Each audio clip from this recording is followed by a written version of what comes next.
We're here at the Specter of Technological Empire. I'm Erik Hendricks. We're here with speakers STEFAN Aueer and Alex Prio. Technology is a great thing. We need technology. A political community needs technology to flourish. But the technological spirit can also overpower us, eat into our lives, degrade our existence, degrade political community. In the European context, the question of technology and its relation to politics is particularly pressing due to the technocratic nature of the European project.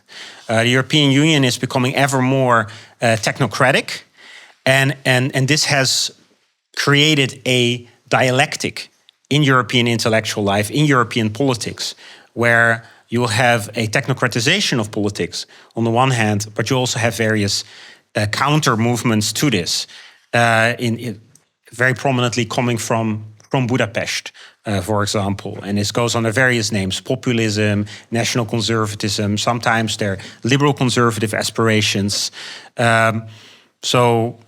We all have our own opinions about what to make of the various counters that are unfolding in Europe today. But I think we can all agree that this is a central problematic in Europe. Technocracy, liberal technocracy versus various counter movements. And liberal technocracy is very much about the overcoming of the political itself. And Stefan Auer, in his recent book, it's not so recent, it's 2022, but it's going to be a second edition, an upgraded edition. It's from 2022. European Disunion talks about how the European Union is in his words, a Kelsenian project. So Hans Kelsen was a theorist from the early 20th century who argued that we needed to overcome the nation state and move towards a legalistic, technocratic world order. So it's the overcoming of the political is a central theme. And the other speaker is Alex Prio of the University of... before I go on, Stefan Auer is a professor of European Studies at the University of Hong Kong. He also taught in Australia before. He's originally from Slovakia. And very, very glad that you're here. And we met in Beijing last time, and before that in Hong Kong. So it's a new setting for us. And his book, Liberal Nationalism in Central Europe, from 2004, won a prize. So Professor Auer has a very strong record on writing about European unification, the European Union, from a more political theoretical lens. Other speaker on the right is Alex Prio from the University of Austin. He's a classicist and a philosopher. He's, in the last few years, written 3 books on Plato and Socrates. And he's also very much interested in the Heideggerian critique of technocracy, technology. So you can see that I'm mixing up technology, technocracy, and that's a little bit on purpose. Because before this, we had this event. Someone asked me, Eric, is this about technology, this roundtable, or is it about technocracy? And I said, well, actually, technocracy is an extension of a certain technological spirit to the political life. So these must be fought together. This is a round table, even though it's actually a square table. You can see that we're at a square, but it's a round table. So we'll have the 2 speakers. Then we'll have a response by our respondent, Ferenc Höge. Ferenc Höge is also a political philosopher, has written, I think, a dozen books or so. I haven't counted them, but there are many of them. I've read several. He's the head of the Research Institute of Politics and Governments of the National University of Public Service. And among his topics is the European city. Ferenc wrote a book on the European city. He wrote on the importance of prudence in political thought. He's written extensively on conservatism and on Roger Scruton. He is a former student of Sir Roger. Then I also wanted to mention Balázs Zoltán, a political philosopher at Corvinus University. He is the PhD supervisor of a former fellow here at the Danube Institute, Adam Dorobos. And he writes on political theology, political philosophy, liberal teleology, and he has written the only good English language introduction to Hungarian political thought. And I keep telling everyone who comes here, they need to read the book Modern Hungarian Political Thought. It's a co-authored book with Professor Molnár. Yeah, it's at a December. Yeah, so it's you and Professor Molnar, and you have this is an indispensable resource because fellows come here, and if you want to know a place, you have to understand its traditions of political thinking, and so I'm urging everyone. So that would, for instance, be you, Marcus, new fellow here from Sweden, to read that book. We have also my old friend Melvin Schut from the University of Amsterdam. He's a long-standing organizer in liberal, conservative, central right circles. He's for many years organized the Salon, which nowadays goes under the header of the Tocqueville Society in the Netherlands. Melvin studied in the UK and in the United States at the University of Chicago, where he earned his PhD. So we're going to have a bit of a roundtable format, as I said. Maybe the other speakers, maybe the other participants could briefly introduce themselves, and please do so by speaking into the microphone. Just tell us real quickly, so you can just grab one of them. Don't be shy, and just tell us who you are. Tom Powers. I'm with MCC, visiting fellow. I also represent Cleveland State University, and I was invited, not really, I blame Melvin. You're Melvin, right? We finally meet. I was going to escort Melvin. It didn't pan out that way, but anyway, he mentioned that this was going on, so I decided to crash the party. Oh, thank you. This is Iris. I was invited, very honorably invited by Professor Stefan. Last year, I was one of the research teaching assistant in the AI Humanity Lab. It was newly established in Hong Kong University. So I was assistantly teaching this master program about AI ethics. I'm currently doing my neuroscience master. My background is in cognitive science, criminology, and I got double minor, so criminology and art history from Hong Kong University. And I used to work in a law firm doing this web-free litigation. And afterwards, I joined one of the largest think tanks in Hong Kong. Before that, I was working for a think tank in Seoul. So I was really, really interested in the political philosophy, and that's the reason I'm here. I haven't read all of this scholars' papers, sorry, but I actually really, really appreciate Professor Auer's paper. So I am here to learn more from all of you. Oh, excuse me, Tocqueville Network. Well, my name is Marcus Jensen Martis. I'm originally from Sweden, been here 1.5 months at Danube Institute as a visiting fellow.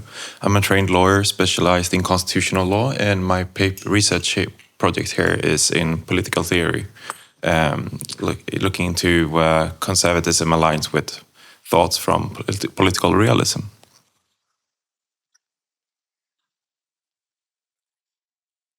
I'm Norbert Sari. I am a colleague of Eric and Marcus. I'm from the Danube Institute. I'm a PhD student in military science, focused on strategic autonomy, especially in the Middle Eastern region of Europe. So I'm here eagerly to listen up the conversation. Yeah. Thank you very much, everyone. Without further ado, I give the floor to Stefan Auer for a short introductory statement. Thank you, Eric. It is really delightful to be here, and I'm very honored. And thank you, Eric, also for coming up with the idea, bringing us together. Thank you for introducing me to Alex. And I actually learned about your scholarship, your interest, because of your kind suggestion to organize this. And I'm very, very grateful. It's also delightful to be in Budapest. I have fond memories of Budapest going back decades. But the last time I visited was 20 years ago. So it's a tremendous privilege and honor to be here. The topic, technological empire, inspired by, I take it, by Karp's book on the technological republic, is very timely, extremely timely. And in my short remarks, I want to use the book as a point of departure. I don't know how many of you read it. I would highly recommend you read it, at least parts of it. But I will use it as a point of departure to bring in my own observations and criticisms. I'll focus on the aspects where I diverge from Alexander Karp, and I'll draw also on my own insights on the EU, which very kindly advertises everywhere. So thank you again. There is no second edition planned. What is planned is a sequel. So I'm really, really keen to hear what you make of the ideas I want to share, because I'm currently trying to write a very short sequel that will develop some of the themes I advanced there. So, CAP, very good at diagnosis, but less so at prescriptions. That's my very short summary. CAP and Zamiska, I don't know how much impact the co-author had, are to be applauded for restating important questions, which, as they say, and I quote, have been set aside as the anachronism of another age. Questions that we used to ask, right? What constitutes a good life? Which collective endeavors society should pursue? And what a shared and national identity can make possible. Understandably, the focus of the book is on the US, right? The author is a big shot IT guy, right? He runs a very successful company. But the questions are even more pressing for Europe, and I read it as a Europeanist. And they do engage also with the European predicament now and then, particularly referencing Germany, that really as a microcosm, well, not so small as a microcosm, but Germany's problems are Europe's problems. So when they draw on German experience of nationalism and how it went crazy during the Second World War, how they had to disown it, that is an experience that, of course, other nations in Europe have. So their aim is to start a conversation, and again, I will quote, of what, beyond a firm and uncontroversial commitment to liberalism and its values, including the advancement of individual rights and fairness, constitutes our shared vision of the community to which we belong. And that is where I find myself in strong agreement. And in fact, that was a pleasant surprise to me that they are so explicit about their commitment to liberalism, because one of the things that I haven't explored that much in that book and I want to pursue in the sequel is to ask why liberalism became such a dirty word, right? And my hope is that it is still possible to advance an argument in favor of conservative liberalism, right? So, and I think if there is a label that would apply to the kind of liberalism they advocate, it is a kind of conservative liberalism, right? That is liberalism without hubris, basically, right? That is a liberalism that is aware of our own limitations as humans. So the book and your book review, if you don't read the book, you should at least read Alex's book review. It's better, in my view, than the book. Because you draw on the key insights and you applaud the authors for the seriousness with which they tackle the problem. And you say that it is a noble exercise.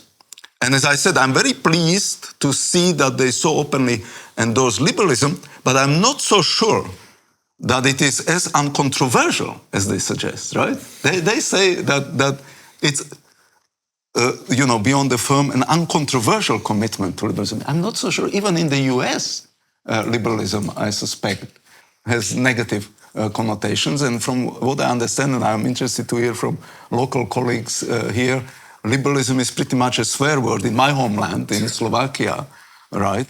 And even in Hungary, it has been discredited, right? It is used as a dirty word. And in the US, I mean, I follow the discussions a bit, Adrian Vermeulen, Patrick Deneen, I don't think they have much positive to say about liberalism. They feel that we need to move beyond that. I don't know whether that is such a good idea. So one of the questions I have, and I'm hoping to hear from you, is when, where, how, and why? Why did liberalism and progressivism too become such dirty words? I think this is profoundly regrettable.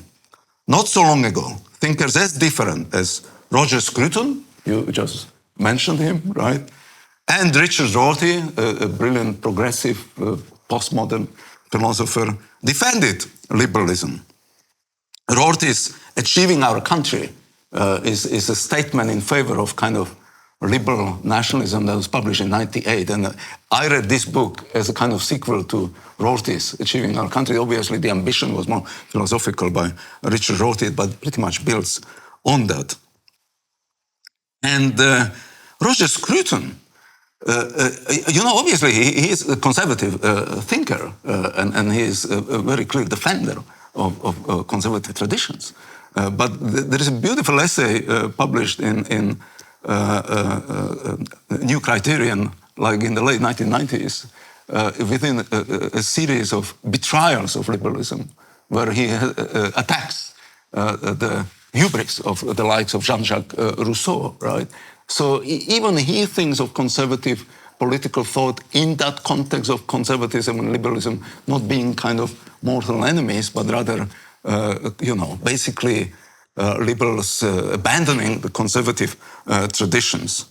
So I think the left has discredited nationalism, and these guys are right to point out this is a problem. But the right is now discrediting liberalism. That might also come back to haunt us. Do we really want to give up on the likes of Alexis de Tocqueville, John Stuart Mill, and Edmund Burke? And what strikes me about this book, right, is that it is an argument in favor of liberal nationalism, in favor of conservative liberalism, but they don't mention any of these guys. They don't mention Tocqueville, Mill, Burke. And you would say, well, okay, they are tech guys, they are not into political philosophy. But they cite Jürgen Habermas.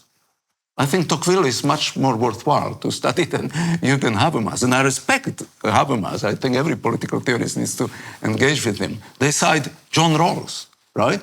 So they don't shy away from philosophy, but they don't cite what I consider is indispensable canon for the kind of argument they advance there. So none of these liberal nationalists are mentioned in the book. Edmund Burke, to my mind, is also liberal, proto-liberal nationalist. He was passionately anti-communist, Burke, that is, before communism was a thing, and passionately liberal before liberalism was a thing. Of course, the age of ideologies was yet to occur. It might be worth, I was reminded, actually, of Leszek Kolakowski, a brilliant Polish philosopher. It might be worth rereading and perhaps rewriting Leszek Kolakowski's manifesto, How to be a Conservative Liberal Socialist. It's a tongue-in-cheek, short account, but he's trying to bring in together the best of these Western traditions. So Kolakowski was also fiercely anti-communist, but it didn't stop him in seeking inspiration both in liberal and socialist ideals. Or think of Giuseppe Mazzini, another liberal nationalist, right? Deeply religious, and like Kolakowski later in his life, but also a liberal conservative, I would say, or a conservative liberal. Kolakowski, like me, was also profoundly suspicious of the EU's overreach, which is kind of the gist of my last book. He rightly feared that the EU would undermine the nations and destroy national sovereignty, and through it, democracy in Europe. Again, that is probably too superficial a summary of the argument I try to advance in the book. And as I said, so that's a curious omission. The only two thinkers, brilliant thinkers admittedly, mentioned in the book are Jürgen Habermas and John Rawls. So what's the diagnosis? The diagnosis of the book, Alex will summarize it better. I will probably just bring in my own diagnosis based on the book. Democracy makes us all less distinguished, right? And that's the insight that Alexis de Tocqueville advanced, right, quite some time ago, major omission. But then the interesting part, the more contemporary part, is that technology makes us both less distinguished and dumber, right? I mean, anyone who tries to educate young people now can see that, right? We discussed that. What do you do at Austin? I applaud you, right? You ban all the AI and stuff. And there are studies now. We know that it makes us all dumber, right? Like I can't drive without Google Map, right? I used to be pretty good at remembering local geographies. I don't, because I outsourced that. And that's a trivial example, but of course, our students outsource thinking about politics or the ends of life. So that's more problematic. So I very much sympathize with your opening remarks, Eric, that technology is a threat, right? And the beauty of this book is that it presents it as an opportunity, but I'm not convinced by the argument. So The solution, return back to Republican virtues of citizenship. That is their solution, which is sympathetic. I'm sympathetic to that. And with the use of technology, make the democratic republic great again. That's the gist of the book, right? But where I part company with them, and I suspect we probably will be in agreement there, is about the prescriptions and the confidence they have in technology. In fact, when I think about it more thoroughly, I'm not so sure whether they diagnose the predicament all that well. They cite, intriguingly, Alistair McIntyre once, but I have my doubts that they ever read Alistair McIntyre, because if they did, they would be also far less confident about their prescriptions. So what is the source of our discontent, and what is the cause of our loss? I think, undeniably, technological innovation is at least one part of it. And that is where I see certain blindness, part of these authors. It is not all that clear from the book, to my mind, how it would become a part of the solution. First, we would need to better understand what people call the AI, artificial intelligence. I think it's a misnomer, because I don't think these things are intelligent. And the large language models and all these new tools that we invented. What strikes me about the debates amongst philosophers of AI, and at HKU we have quite a strong presence of them, is that these people openly admit that no one actually understands how these things work, the AI, right? And I think the logical fallacy there that occurs is that we know, right? We know. You don't need to be deeply religious to accept that we are a mystery to ourselves as human beings, right? And it's fair enough that we are mystified by ourselves and mystify ourselves. But if the same logic is applied to these things that we produce, then the kind of conclusions drawn from it are I think, fanciful, crazy, ridiculous, right? Because they start talking about agentic AI, they start talking about the AI as some kind of alternative beings that we need to afford kind of respect. I attended a paper in which John Rawls's theory of justice was used to make a point in favor of AI being considered as an equal partner in our moral deliberations. So completely insane. So many of those philosophers of AI are insane, in my humble opinion. That cannot be said of Alexander Karp, but I do think that they are too confident about the power of technology, and they contribute to that process of mystification that I consider dangerous. And I have one small example. And because I don't want to go into the detail, I want to come to my own points, and I want to give enough time to Alex. So I hope I can talk for 5-10 more minutes. So one small example. On page 24 there in the book. Sorry, no. On page 24, they criticize those humans who look down at the machine as chauvinists. So the likes of me. Chauvinist, they use the term. We might be wary of a certain chauvinism that privileges the experience and capacity of the human mind above all else. You know, the machine might be more efficient, but it is chauvinism of me to look down at the machine. A couple of pages later, they say that what we need to make sure is that the machine remains, and they do use for once the word machine. The machine remains subordinate to its creator, to ensure that technology serves us. So I think there is some kind of inconsistency there, right? If I'm accused of chauvinism looking down at the machine, right, then how are we to ensure that it will remain subordinate? I mean, subordinate is, I look down at the subordinate machine to control it, to make sure that it serves our purposes. If we are not superior to the machine, it logically follows that we should serve the machine. Enter Martin Heidegger. And you know way more about him, but I have my thought. Because I do think that he can help us to unpack those logical fallacies and and what's going on there. I mean, he was a visionary. He made profoundly bad judgments in politics of his own day, and I don't think it's unforgivable.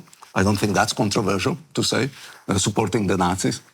But he sensed better than anyone the dangers of technology, right? He had a term for it. I don't know how many German speakers we have, but he talked about Gestell, right, and framing, that we, the moderns, look everything through that skewed perspective in terms of how it serves our purposes or whatnot, and we demean everything surrounding us, even fellow human beings, fellow living organisms, or the natural environment. That is the nature of Gestalt. That is the challenge of technology. That is the problem with technology. Now, drawing on Heidegger, I'm not going to develop a Luddite cult for the abolishment of technological innovation, but we should hear the claims of tech gurus, like the likes of Karp, with the suspicion they deserve. And that brings me to one of my favorite German constitutional philosophers, Böckenförde, right? Who echoes Tocqueville, actually.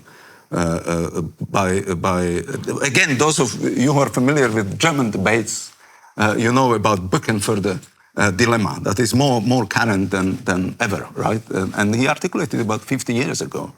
The liberal secularized state draws its life from presuppositions it cannot itself guarantee. This is the great risk it has made for the sake of liberty. I mean, to translate it more into Tocquevillian language, right, it is those kind of virtues that we derive from other sources, religion or whatnot, in the case of Tocqueville, that make democracy work, right? And liberal democracy typically erodes those very civic virtues that are indispensable. So that is Böckenförde's dilemma.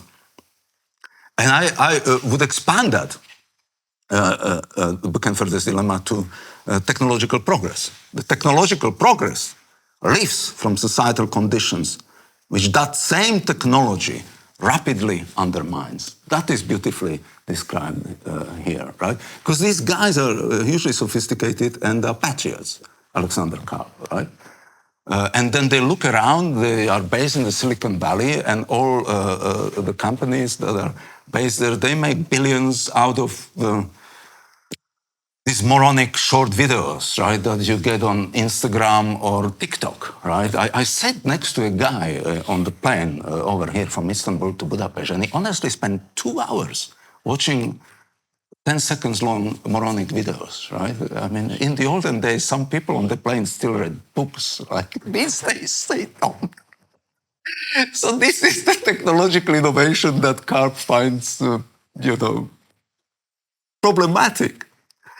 The technological progress lives from societal conditions which that same technological progress rapidly undermines. The trivial example of my neighbor on the plane is less relevant than the challenges we all face as educators at universities to convince students that reading is an important and meaningful exercise. I don't think that was a Freudian meaningful exercise. And writing or struggling to write is an important part of intellectual upbringing. It's becoming ever more challenging because we have a machine to produce remarkably polished texts that are mostly meaningless, but that's the problem that we have, right? So where does it leave us? Where does it leave us?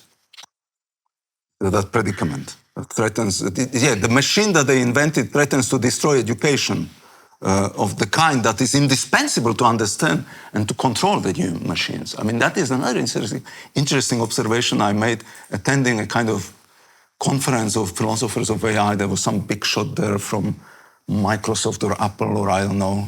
They were all making hand notes. They were making notes with their pens. They were not all hidden behind their computers as many of our students try to do, right? So they still understand that thinking requires writing even by hand or whatnot, right?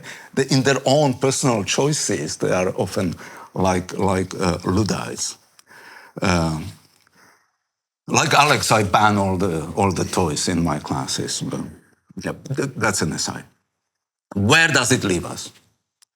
Elon Musk and Alex Karp will not save us. Neither will Donald Trump or Viktor Orban. I hope that's not controversial. But but I'm not enough a believer to say with McIntyre that a new St. Benedict will save us, and I'm certainly not Heideggerian enough to say that only God will save us. What we need is a degree of humility and courage. Humility with regard of our collective ability to shape our destiny. That's the kind of conservative aspect of liberalism I am in favor of. But also courage to call out bullshit and bullshit artists when we see it. Actually, this is one of the recent insights I gained when listening to a debate amongst the philosophers of AI at my university, that the AI, they explain, is less of a problem because of its tendency to hallucinate or to produce the kind of content for political propaganda, including easy generation of fake news. The real problem with the AI is in its ability at bullshitting, right? It can turn any idea into a coherent kind of narrative that sounds convincing, turning any silly argument into something that sounds coherent and even sophisticated. Now, I think the problem we have is that many philosophers of AI and their masters, the AI tech guys, seem to excel in that too. They are good at bullshitting, and we should call them out on that. That's the only hope left, I suppose, some kind of corrective mechanism inbuilt in human endeavors of these kinds. Once we see where the current path leads us, we just might to adjust the course. And that takes me back to Heidegger, because apart from saying in that famous interview with the Spiegel magazine that only God will save us, he was fond of Hölderlin, a great German romantic poet. He cited his line, wo aber Gefahr ist, wächst das Rettende auch, right? Where the danger is, the thing that might save us grows too, right? Where wo aber Gefahr ist, wächst das Rettende auch. So that is where, again, I think, Alex, you certainly are way better qualified than me to ponder that question. The question we face is the question of nihilism, right? And Nietzsche and Heidegger had a lot to say about that. Liberalism has sought to avoid these questions. I believe that we live in times in which it is increasingly difficult to do so. And in the book, they do actually also cite the challenge we face from imperialist, aggressive Russia, right? How to address that challenge when no one is willing to sacrifice for their country. And there is nothing worth fighting, let alone dying for, right? What would it be? Nation? We abandoned that some time ago. Europe? We don't have one, certainly not one that the majority of European citizens would support. Democracy? We can't agree on what it is, right? So that's a very strange historic moment for the political experiment that is the European Union. So in my concluding remarks, just 2 minutes about the EU. An entity that was designed to diffuse power is now keen to project power, even military power, a non-starter, in my view. An entity that was meant to have moved away from sovereignty now seeks to become a sovereign, again, a non-starter. And an entity that was meant to have left nationalism behind now seeks to create a kind of attachment, nationalist attachment, pseudo-nationalist attachment at the European level. Again, I think it's a non-starter. So that too is an aspect of sovereign Europe, the expectations that people would be willing to die for it. And that is something I do want to develop in my sequel. You know, there is such a weird disconnect between the ambitious rhetoric of the likes of Ursula von der Leyen, who applauds Ukrainians for dying for Europe, and the commitment that the rest of Europe has to that fight. Disconnect between that sentiment and what most Europeans are willing to do or want to do for Europe. So we are all Ukrainian nationalists now, that is, we, the political elites in Brussels or whatnot, and there is no matching commitment amongst the people. So the EU, an entity that was conceived as a peace project, is trying to turn itself into a war project. It will not succeed in this, but is likely to succeed in delegitimizing itself further. A polity that was designed as a technocracy that was to diffuse all conflicts and to prove Carl Schmitt wrong, in a sense, will not become a Schmittian polity. It would either have to abandon its normative commitments, which underpin it, or it would not live up to its expectations of producing the kind of geopolitical power it aspires to have. You cannot have it both ways. You can just lose both power and democratic credentials, which is, I think, the way the EU is heading. That's why I argued that the only Europe that can work is a Europe of nation states, the kind of Europe that Margaret Thatcher, you just celebrated her at the conference here, advocated, but failed to implement. Whether that project is still viable, I do not know. But I do know that the current one is not. Thanks for your attention. Please, Claire. Yeah, so in the interest of time, I'll just say I echo all of his sentiments about it's an honor to see you all, though I disagree, and I think every possibility that Viktor Orban is the savior.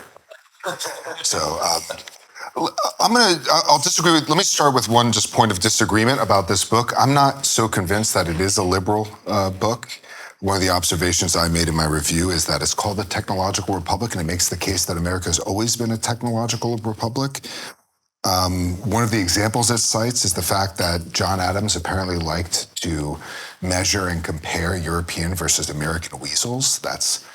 It's not great evidence, and I think it might even be a tongue-in-cheek joke. What the argument of the book is really about is making the case for a strong alliance between state power and private industry around shared interests, and that this is a way to ennoble technology, whereas it's typically used in a degrading way for the reasons that Professor Auer mentioned, right? It seems like most technological innovation contributes to what I like to call the dopamine drip economy, right? Just keeping you on this scrolling. The reason somebody like that does that for 2 hours is they're trying to produce an immediate sensation of pleasure that's no longer there. So they keep hoping that the next one, and it's a stave off depression, office at wasting time and all these sorts of things. So he wants to ennoble technology, and I think that's actually a really admirable task, to think about how we can use these devices that were conceived hundreds of years ago by people like Francis Bacon and René Descartes,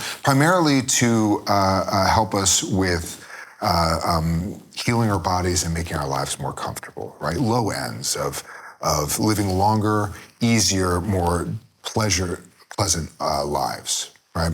So this is something I think that is actually a very serious question, and I don't think the book actually provides an answer, but it begins to provide an answer. But I would just say to push back against that point again, this book reminds me far less of the Federalist Papers and far more of Ernst Jünger, to be quite frank, in thinking about marshaling the powers of technology around military mobilization.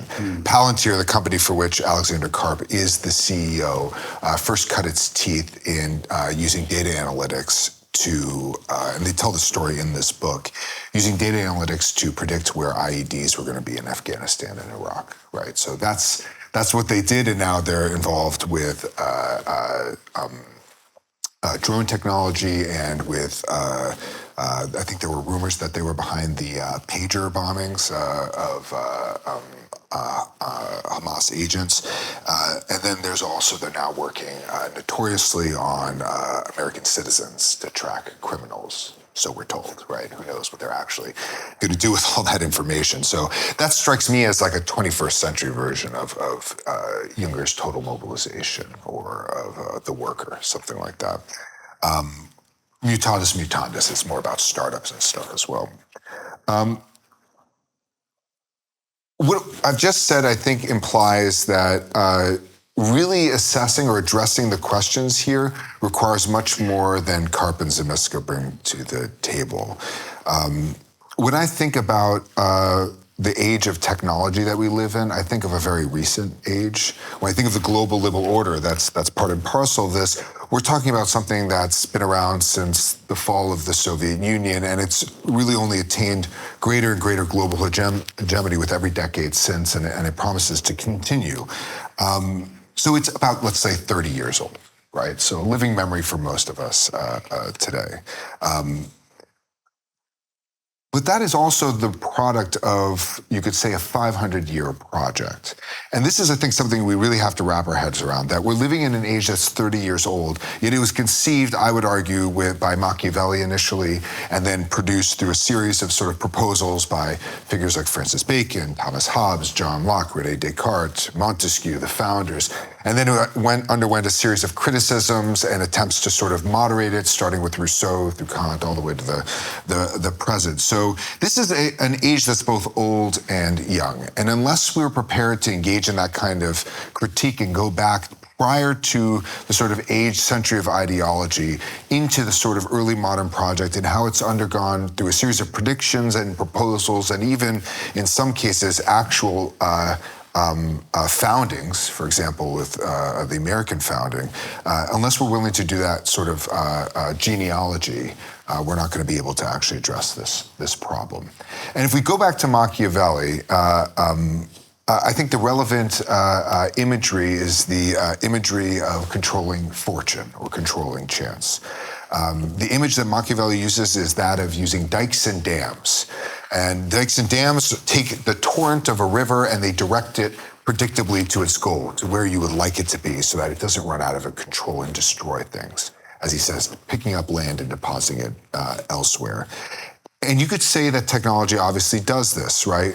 When you look at an engine in your car, even though there are many thousands of explosions occurring per minute, just 3 feet from a meter from your face, right? Even though it's just right in front of you, you're not afraid, right? Same thing with modern institutions. Institutions like constitutional checks and balances, institutions like a modern capitalist market. They take the vices of ambition, the vices of greed, and they direct them towards a predictable outcome. So what's great about having checks and balances is, as Publius says in Federalist 51, ambition can be made to counteract ambition. If too many people are too self-serving, the political institutions neutralize that, and it produces a level of individual liberty so that you can pursue your own good and pursue your interest in the market, for example, right? The Constitution preserves all these checks and balances. It also, under the powers of Congress, which I think is a misleading term because it also creates a duty for Congress, and one of those duties is a patent clause. You have the right to your inventions for a period of time, exclusive right, so that you can capitalize on it. It encourages the citizenry in this way. These are all sins and vices according to Aristotle and the Bible. This is cupidity. This is cowardice if you're motivated by fear to, as Hobbes argues, to adopt the modern state, right? So this is how we operate. It's with low motives, right? I'm very fond of the phrase that Leo Strauss uses. He says, low but solid ground on which to build, right? So if that's the case of modern institutions, what we're talking about is to counteract this tendency, this feeling that we're being degraded by modern institutions. What we have to do to counteract that tendency is to find institutional solutions to the problem of institutions. Is there a way to take the torrent of human wickedness and instead of directing it downward to a goal, to direct it upward? Now, the law of inertia would seem to say no. It can only go so high, but perhaps it could go a little bit higher than we tend to aim for. So let me give a concrete example of the sort of thing that might be done in the small of what we're doing at the University of Austin. Everybody knows that AI is a problem for students, right? And so the question is how do you get students to take their work seriously? Especially, how do you get them to take their Plato, their Aristotle, the Bible seriously, pre-modern thought? How do you get them to look before 5 minutes ago and to think about more than just how do I become successful in technology and business? How do we do that with our best and our brightest, right? Well, one of the things we have at my university is incredible access to people. Alexander Karp came and spoke at the University of Austin. Peter Thiel's come through our halls. Many venture capitalists, billionaires come in, and they want to meet students. And they will sit at a table, much like this one, with about 10 spots, and 10 students will fit around that table. Well, we have a policy that only the 10 highest GPAs can sit at that table. They get the first invitation, and then you move down the list. So if you want to be there, you better be doing well on your core courses where you read Plato and Aristotle. Every student has to take these classes. And above all, if you want to get a good grade, you better be reading, you better be studying, you better be able to think on your feet about them, because all of your exams, at least 75% of your grade, that's a mandated rule and policy, will be done in AI-proof assignments. So when you sit down to write on them, it's you, a blue book, that's what we have in the United States, and a paper and a pen, no books, no notes, ideally, and you will have to sit and perform. Same thing in the classroom. You cannot have your phone, you cannot have a laptop. I have a policy of 3 things: paper, pen, the book. That's it. You bring your notes, you can talk from that, you will be challenged, you'll have to think on your feet. That kind of ability, that kind of facility with the text forces students, is absolutely necessary if you want to get a seat at the table, if you want to have the access that we provide. So that's one small way in which you can begin to do that. I think at the level of state power, and this is where I tend to be a little less liberal in my leanings, the level of state power, you can enforce this sort of thing through mechanisms. At least in the US, we have these accrediting bodies, and we have federal agencies that are devoted to regulating educational institutions. You can mandate that your degree is not meaningful unless you're somehow counteracting AI. I think that's just a fact. Right? There was a student at one of the University of California schools at graduation, and at graduation, as everybody's celebrating, he's got his cap and gown, he's just got his degree, he's showing all of his essays, he's got his laptop out, he's showing all of his essays being produced by ChatGPT. The idea that they don't immediately rush in and take away his cap and gown, revoke his degree, is absolutely insane. That degree is now meaningless. Employers are talking about instituting evaluative tests to make sure that students actually know what they're doing. They have to try to pick up where universities are dropping the ball. I don't see why federal agencies shouldn't say that is absolutely disqualifying as a university if you're not instituting measures. And we have to do that. These are ways in which necessity, and this is where we go back to Machiavelli, necessity which determines so many of our actions, the necessity of legal mandates can be used to produce institutions that aim higher, right?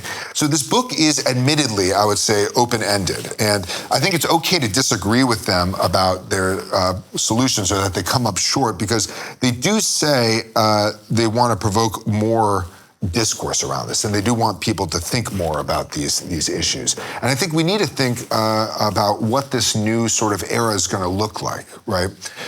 For a long time, we were able to ride on old notions of education. These are now eroded more and more. And in the last 30 years, under the pressures of relativism, we've thrown away the baby with the bathwater. And that's a real problem, right? To begin to start correcting that, to even start to think about that, we need to be able to recover these older forms of education. And we need to have the same sort of strictures, use modern institutions to counteract the worst tendencies of modernity. Unless we start thinking creatively in that way about how necessity and re-engaging with the tradition and thinking about the larger possibilities, unless we start thinking broadly in that way, so that students think about what would be a meaningful life, what would be a noble outlet for technology, what do I do aside from getting people addicted to apps, getting addicted to social media, even worse, addicted to pornography? How do I create technology that actually makes people think about their commitments to their family, their community, to their nation, to humanity, and to think about it in a robust way? You have to get them to start thinking and reading in terms of these older books, in terms of these larger traditions. You have to force them to take pre-modern thought seriously. I think there are more than moral reasons for doing this. I've just made a very long moral case. I think intellectually it's absolutely necessary. I think a lot of sort of modern doctrines about reducing everything to physics and matter and motion, these are becoming less and less credible, and we can talk about that. But to start just on the institutional side, unless we start thinking about how dikes and dams can push the torrent of human wickedness against itself and up towards nobler goals, we're just going to end up with an ever more degraded technology, people without jobs because they haven't developed their abilities to think. We're going to end up with a universal basic income economy where people are just sitting there addicted to their processed foods, to their devices, and with little more to care about in their lives. And that's not a world I want to live in. I assume that's not a world anybody here wants to live in. And that's, I think, how you can begin to correct for some of the worst tendencies that they point out and move in a direction of a more robust society and a revival of the West in its full richness that it once had. I'll leave it there. Thank you so much, Alex. With that, we turn to our respondent, Ferenc Hurst. Please take the microphone. Thank you, Eric, and thanks for the invitation and thanks for the two talks. I think they brought up a lot of things to consider. I've got 4 points as a reflection on what I heard today. The first one, don't read books like that. That's my suggestion. Don't read books by tech gurus on political philosophy, because it's a misunderstanding. It's like taking computer programs from political philosophers. Don't do that either. I think it's, you should keep your own track. And that's a serious issue, I think, because they have got reasons why to write books like this. And we don't have ideas to, create our programs for them. So in a way, I think that what they have in mind is the Foucaultian claim that knowledge is power. I.e., through the books, they control our discussions. They control what is happening in Budapest in 2025 in a conservative headquarter. That's something that they achieve by writing that book. So in a way, I think we are already the victims of that effort. Culture is upstream from politics. So the one who controls what is the discussion about will control the politics of it as well. So that's my first suggestion. Or if you do want to read them, read it with suspicion or at least caution. That's my first point. Second one. With liberalism, but sitting in front of this guy who was the first responsible prime minister of this country. Yes, this one, Batyányi. I'm assuming it's not Eric. just the painting. But you didn't name him. He was a liberal. But he was also a nationalist, or I could say the other way around. He was a nationalist, but he was also a liberal.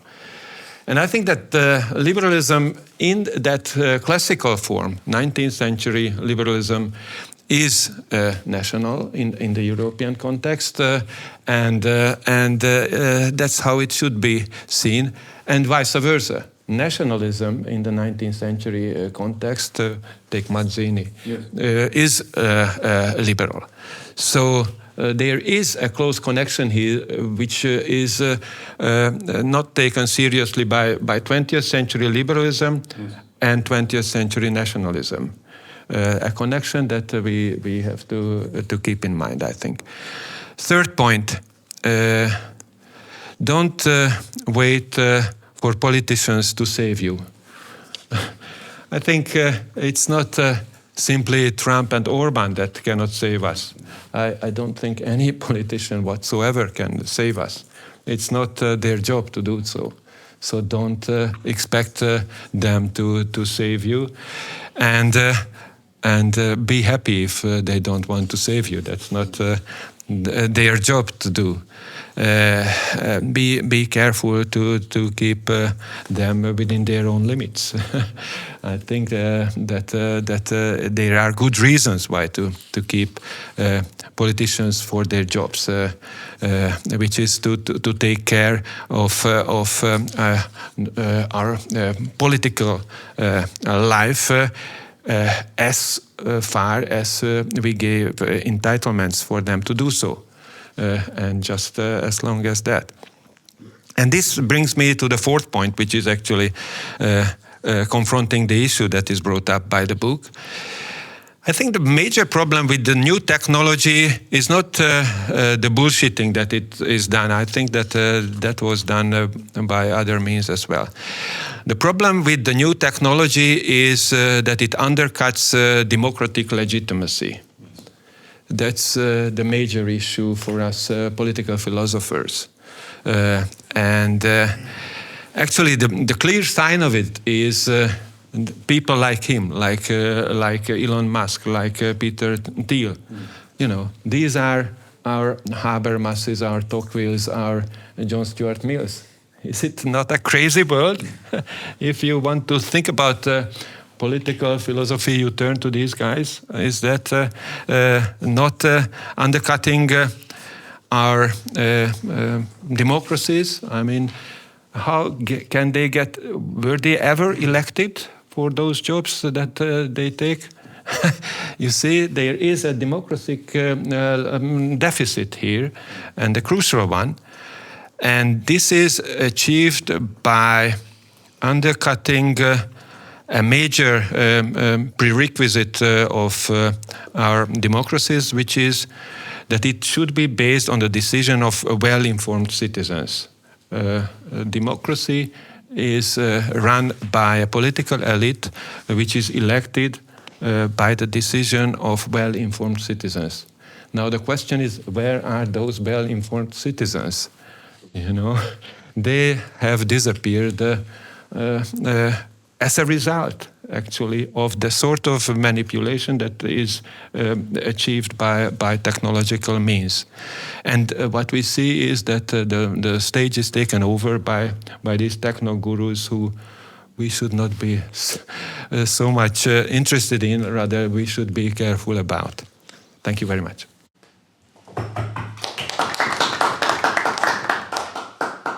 Yeah, so would you, the speakers, like to respond to the respondent?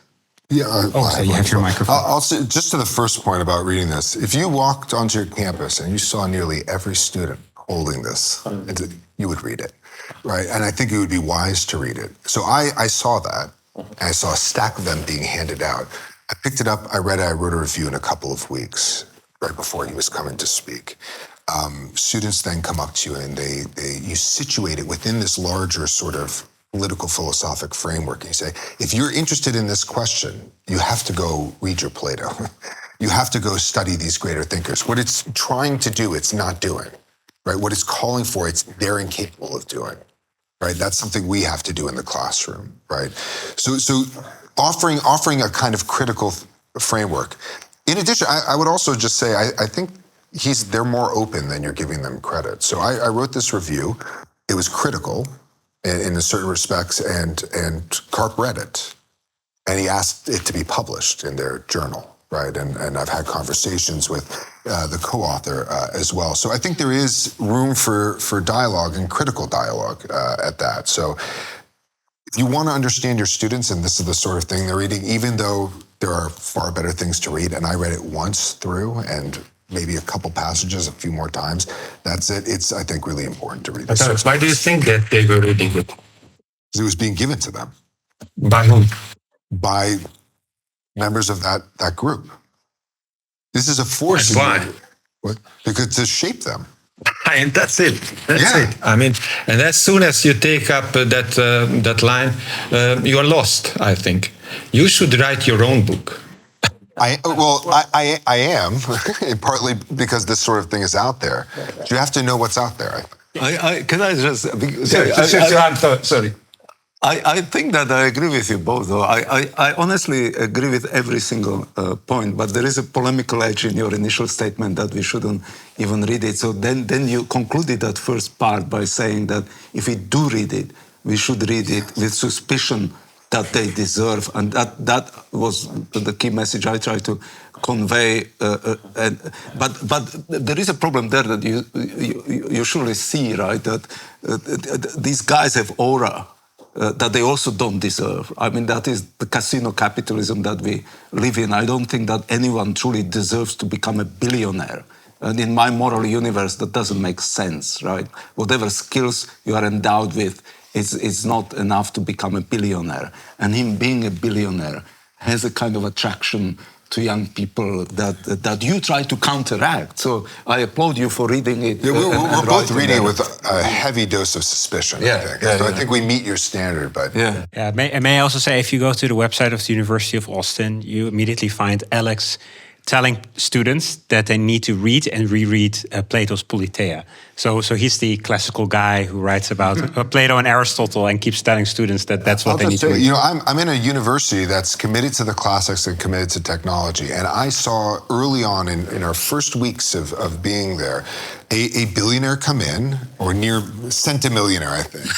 Okay. But anyways, a near billionaire come in and he tells them, yeah, maybe you drop out to start your business if you're having success. I thought, this is crazy. So I take the platform available to me to address all the students, to criticize this guy in front of them and to mock his presumption and to offer an alternative. Was that Peter Thiel? No, that was Mike Maples. I think Peter Thiel does suggest that. Yeah. So anyways, you have to sort of, one of the nice things about being there is you're kind of in the belly of the beast, but they also are making a gesture towards what you do. And so you have to sort of face it head on some level and try to dig into students' souls and make the case on their terms as best you can if you're going to try to drive a wedge into this practically. I just think it's if you're not doing that, you're going to miss them. I will just make one point. The fourth point, I greatly appreciate you making it. But I feel that you basically expanded on my criticism, because the point of that I try to make in a flippant way by saying that the problem is that they're very good at bullshitting, and so are the defenders of the AI. I mean, in my view, you expand on it by reflecting on the fact that the key problem with that phenomenon is that it does erode political legitimacy. It does undermine democracy. So I think we are in complete agreement. I agree with every one of your points. Whether the opening statement was too polemical, but I respect that. And I think I get where you are coming from, that in some ways we have already lost the game. But then I also accept Alex's point that, well, what do we do then? We just throw our hands and say, well, they are always going to be more interested in what Alex Karp has to say than what my friend Alex has to say. I want them to read both Alexes at least, right? And then through you tell them to read Plato, which was my first love affair with philosophy, actually, Plato and then Nietzsche. So, yeah. Okay, thank you very much. Is it okay? Yes. Well, thank you much for both of you and actually the three of you. Yeah, a lot of things that I have been thinking over. I will reduce my comments to two because the time is short. But two things may be interesting for a later discussions. The first is that when I was listening to you and just thinking about the history of our encounter and our problem with technology, which is not new. So if you go as a good conservative, you always go first to history to see whether our assertions, whether our impressions are historically new or something just repeats itself. And I think that we have this in this case as well. So there is some kind of an AI seems to be new, but at the same time, technology and the confrontation, our problems with technology are not new at all. So we should perhaps learn something from it. Of course, I don't want to give the whole history back to, I don't know, whatever.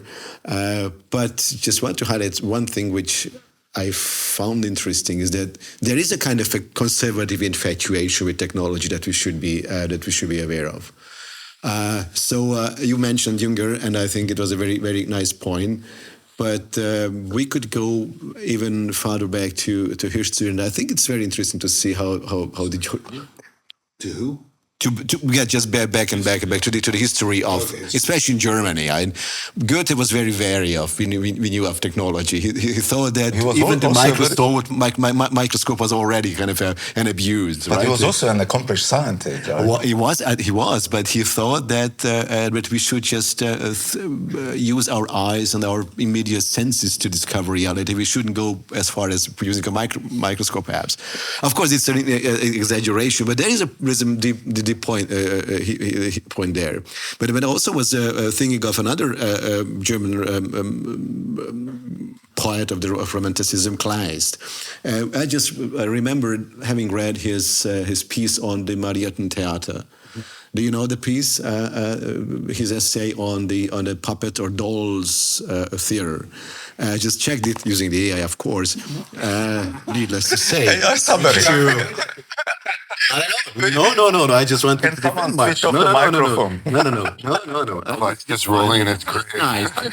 In that piece, he argues, I'm using the AI, he argued that puppets, being controlled by an external force, are freed from the consciousness and self-consciousness that hinder human performers. This allows them to move with a pure anti-gravitational grace, moving in a way that is closer to natural law and devoid of affectation.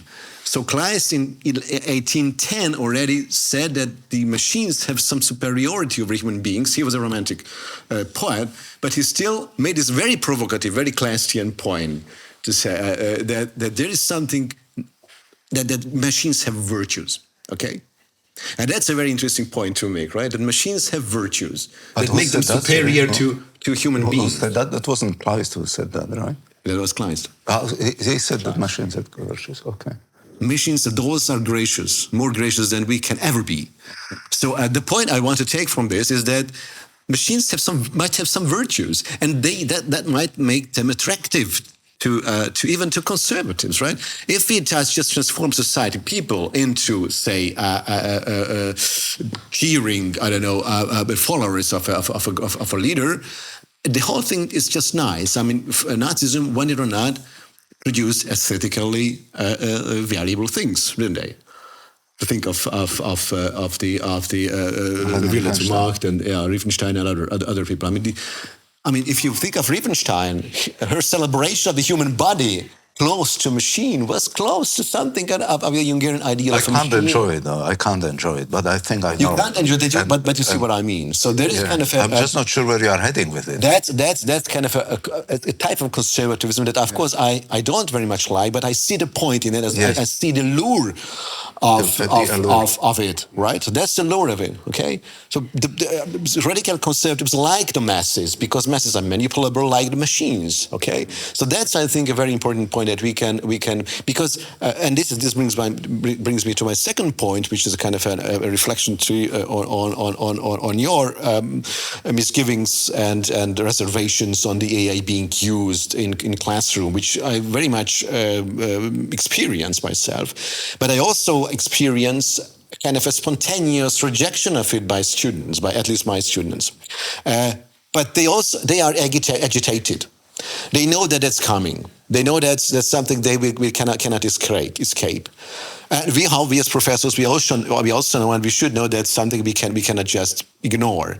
I mean, it's not enough to tell them that, well, forget it and just read Plato and Aristotle. And they will. They want to hear this, definitely. Because they are afraid, they fear the AI, absolutely. Now, what I have to do, at least that's my understanding of my own position, is teach them how to use it. What does it mean? What's the nature of the AI? We don't yet know. You said that people are themselves. There are controversial understandings of what the AI is. We don't even know what it is, so we have to find out. And I think that part of it is as a collective knowledge, isn't it? Mm. And that's something which conservatives instinctively like, right? It's a collective knowledge. Now the problem is, of course, how to make that, how we should relate ourselves to this collective knowledge, how to make individual knowledge personal, ultimately. Because the more you read, ultimately you have to personalize that knowledge that you're not a machine. You're not just consuming information. You have to process information. But how you do that? That's something which I'm trying to understand, and I'm trying to. I'm literally experimenting with that, because I'm telling students, use the AI, use prompts, but then let's discuss what it does, what it produces. Okay, we have to cope with that. We have to cope with that. It's not. It doesn't make sense just to ignore it. We have to cope with that because it's human. Ultimately, we shouldn't be afraid of it because it's human. That's us in some deep sense. It's our common knowledge. Okay, but how can we rate ourselves to that kind of thing, right? And that the agitation that is coming, at least as far as I can see, from the students fearing that something greater is present, okay, and they are crushed by it. They become unnecessary, okay, unnecessary agents in this new world of machines. We have to, in some sense, reconquer our position, our superiority over the machines. But it also means it's not the machine. It's somehow we have to understand that what goes into and what comes out of this AI thing is basically us. I don't know the response. Just very, very brief. These are my prompts to you, right? Rather than anything else. So I'm just wrestling with understanding how this kind of knowledge that's in the AI, whatever it does with that. What kind of what was the nature of that knowledge, and how can we personalize our relation to it? Because that's something which we have to teach our students in the end. I'm sorry, I was maybe a little bit too confusing, but I hope at least. Okay, thank you, Madam. No, please go ahead. Ladies first. Thank you. I'm actually not an expert in politics philosophy, but I would like to add probably very short question to all of the professors here in this room. So like last year, actually from a science perspective, because last year I was actually in Abu Dhabi in a finance conference with this director for this research institution. His name is Thomas Hurst. So basically he is in quantum computing area. And in my field, neuroscience, we actually teach the matrix of making AI is called neural networking model, which got this Nobel Prize physics winner this year. So basically, from my perspective, one thing I find AI technology advancement very amazing is we might transcending time, because it's the computing is actually getting so much progressing. And we can actually create something mathematically is very interesting that human sometimes not necessarily understand this higher, dimensional thing. But in this neural networking computer model, it's all calculable. And then the AI can translate this knowledge, this mathematic things into theory, and that let the layman people understand. And from my perspective, I find it very interesting. I recently just read one of the paper. So I just want to ask this question, which is quoting this philosopher called Tom Parr. He said, if we can embrace automation, basically AI, so long as we compensate those employees whose livelihoods are destroyed by this process by creating new opportunity for employment. So is that is that doable? Because actually this is the huge dispute between the perspective from political philosopher versus policymaker, economists and lawyers, tax makers.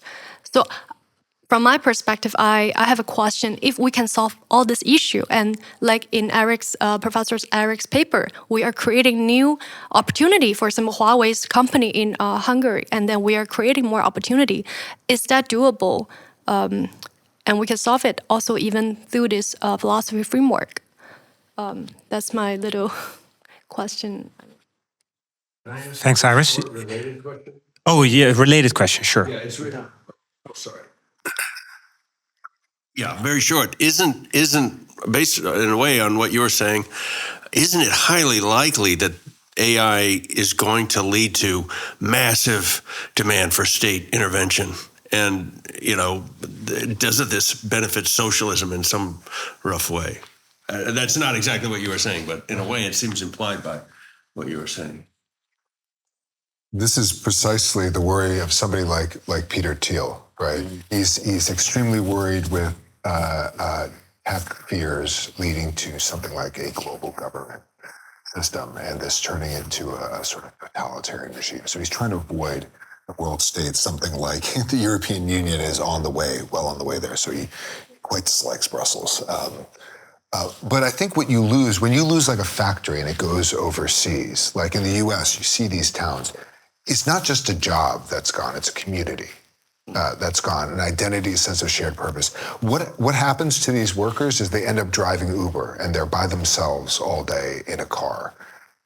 Or they end up doing DoorDash, just bringing takeout. And what we're talking about is not just losing a job and an income. Even if you get that person a job, it tends to be in this new isolated economy. So one of the greatest ways to diagnose what's wrong with like American culture is to listen to the ads on a podcast. And almost all of them are about how you can order everything to your house. You don't need to go shopping for clothes. You don't need to go shopping for food. You can talk to your friends through the computer, everything. You can be in your house and have zero interactions. What we're talking about with technology is the increasing isolation of the individual and a kind of loneliness, the loss of the family, the loss of larger communities, associations. When you're not forced to go to the pharmacy to get your medicine or to the grocery store to get your food, you just don't have any idea who you're living with. Those attachments dwindle, they become atrophied, and that's a larger loss. So I don't think it's enough to just replace the jobs. I think you need to find some way to get people to engage with one another on a deeper and more consistent level.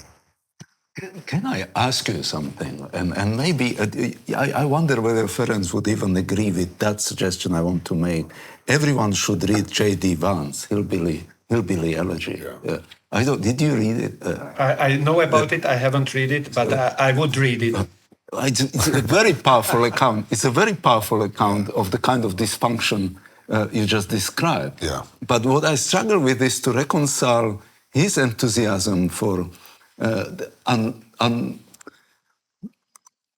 almost seemingly unlimited enthusiasm for technology and how that can be reconciled with what seem very heartfelt, genuine concerns for the kind of traditional community that has already kind of suffered that kind of.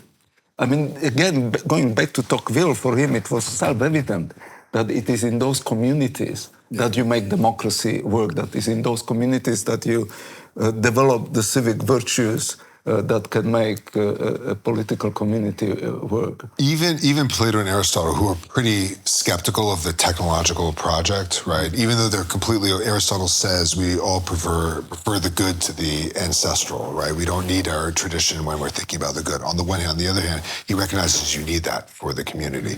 They both allow for innovation when it comes to competition, especially war. And I think that might be something like what Ferenc is thinking about American competition. Unfettered confidence in innovation. I mean, you talked about the constraints. You talked about the engine that powers our car. This is what makes like the modern world so insidious, because you're always afraid of losing. And in the name of beating someone else, you throw everything away, even somebody like Vance. So that's I am just echoing it, but that's I think the thinking behind it. If you address me, I would be very happy to answer it, because I think it's a crucial question, and I agree with the idea behind the notion of the defense of the communities that we are in the process of losing, which is the idea of self-government and local communities, local democracy. And I think that's something which is crucial in the American experience, as Tocqueville describes. And I think that's something that is indeed lost if the communication is done through the mediums of technology provides us. On the other hand, I also agree with some of what Zoli told us, and I would put it my position in this two suggestions. One is, don't be afraid of technology. I think technology is something that we invent in order to help our lives. So that's something that needs to be done, and that's our advantage as opposed to other animals. On the other hand, The second suggestion is don't trust tech gurus. Yeah. I think technology and the tech guru are two different things. You should domesticate technology, but you should take care of your tech gurus, and even more so when they enter your field of political philosophy. I think it's a crucial crossover that you should not allow them, because it's a question of power. You cannot cross it the other way around. Or if you could, then it's okay, because that balance is the thing. So if I can, create programs for technological equipments, then I would let them come into my field.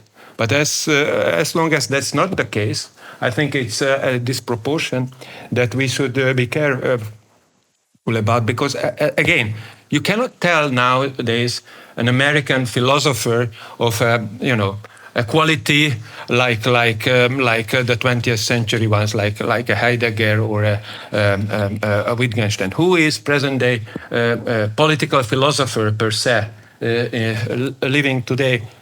And you have got Peter Thiel, you have got Elon Musk, and you have got this guy. I think that's crazy, and that's about power. To know that by your influence you will decide what is going to happen in Budapest in 2025 by influencing people through ideas that you are not entitled to use. Because why? Because you haven't gone through your schools. You did not read your Plato and Aristotle. You did not get across those exams. What you are doing is dilettante work, and they wouldn't allow you to do dilettante work in their fields. So let us not let them do that dilettante sort of work in our field. Can I just note that Karp has a doctorate in social theory from Goethe University? Frankfurt, ja. So de kritische theorie, Frankfurt. I'm saying he uses that credential. So I think I agree with your point. There's, But that's when you have got your first degree, you are created as a responsible public intellectual or as a techno person and so on. And then, of course, you can buy credentials through, going to the right channels, but that's already part of the game. He's not as bad as techno guru as Elon Musk, or I would say that much. And there is he did that long before he got into technology. This was before any of that. Yeah, and there is a degree of modesty in the book but I think I understand where you're coming from, and I accept that. It's just probably he is not the perfect target. Yeah, absolutely. He's not the perfect target for it. I mean, someone like Musk. At least Musk doesn't write books. That's the difference. We're a little bit short on time, so we're going to Melvin Schut and then a response to Melvin Schut, and then we'll have to wrap it up. Well, thank you for the talk. I have a critical question, which is probably too much given the limited amount of time left. I don't dispute the phenomena that you're describing. I think that they're fair, that's indeed happening. I do wonder to what extent this can all be blamed on technology, and to what extent we cannot and should not separate the modern project, technology, and liberalism, and also democracy. So I think that many of the phenomena that you have described are perhaps a product of democracy in the sense of equal rights, perhaps a product of liberalism, and maybe a product of technology. But here I'd like to refer back to the earlier point that AI may be new, but the phenomenon of technology and technological change is not new.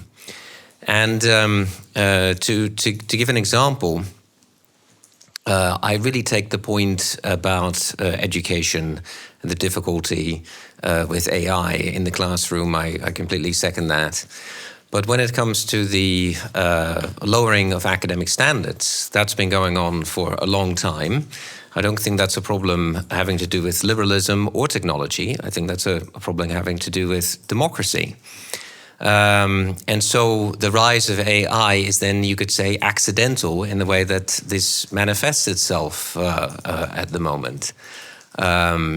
And when it comes to and this is also, you could say, accidental to the original question I asked, but I'd like to mention it anyway.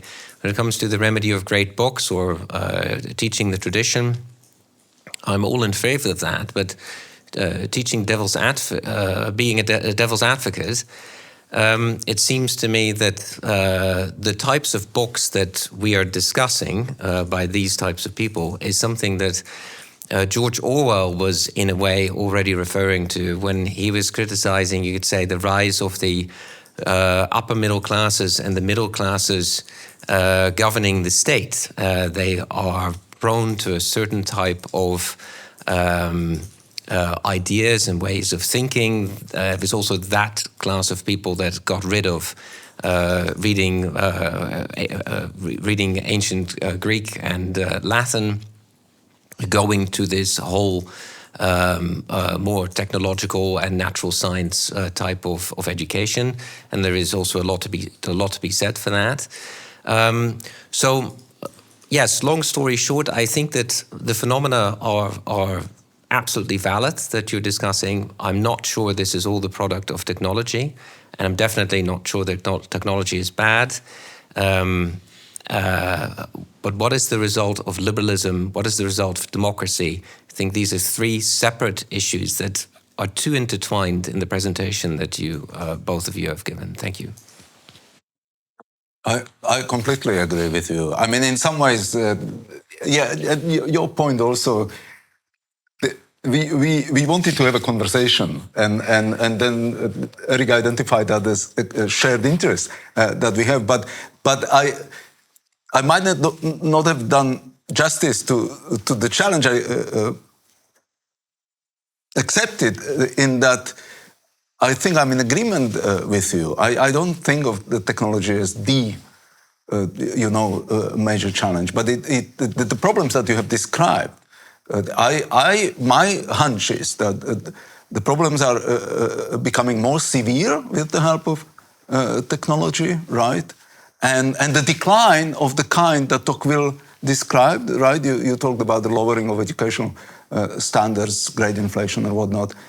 That is in Tocqueville, right? It's kind of amazing to read that. Mid-19th century, and democracy will make us all a bit dumber, and we won't be driven to achieve our best. So absolutely, it's not a new phenomenon, but experiencing and seeing these large language models and their impact on education. I mean, there is a danger. Hopefully, we are just panicky. Hopefully, the threat is not as serious as we perceive it. We'll see it in years to come, right? But I am worried. And my take simply is, so I agree with you, and in fact, my book has very little to say about the threats of technology. Thank you.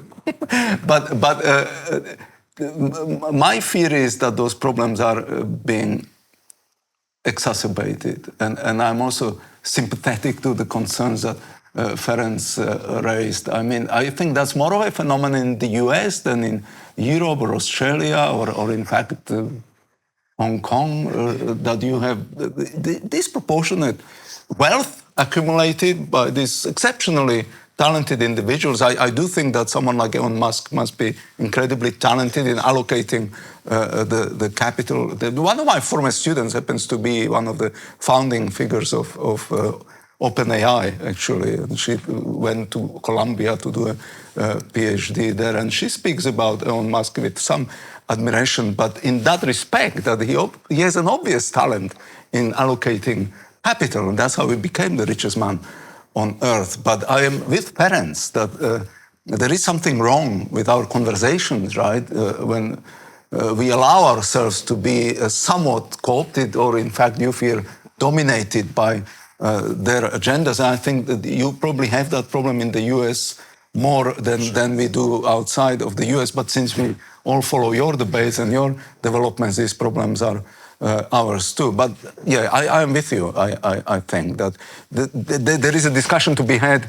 Is there something immanent to liberalism that led to this betrayals of liberalism that contemporary liberals are guilty of, as Scruton stands already 25 years ago, and I mentioned Vermeulen and Patrick Deneen, who believe that it's irreparable, that you start with this kind of universal rights and whatnot, and you end up with the kind of mess that liberals, and again in the US perhaps more than in other parts of the Anglosphere, have created, the madness of woke agendas or whatnot. I still want to believe that we can have conservative liberalism without the madness of woke agenda, that likes of Berg and Tocqueville and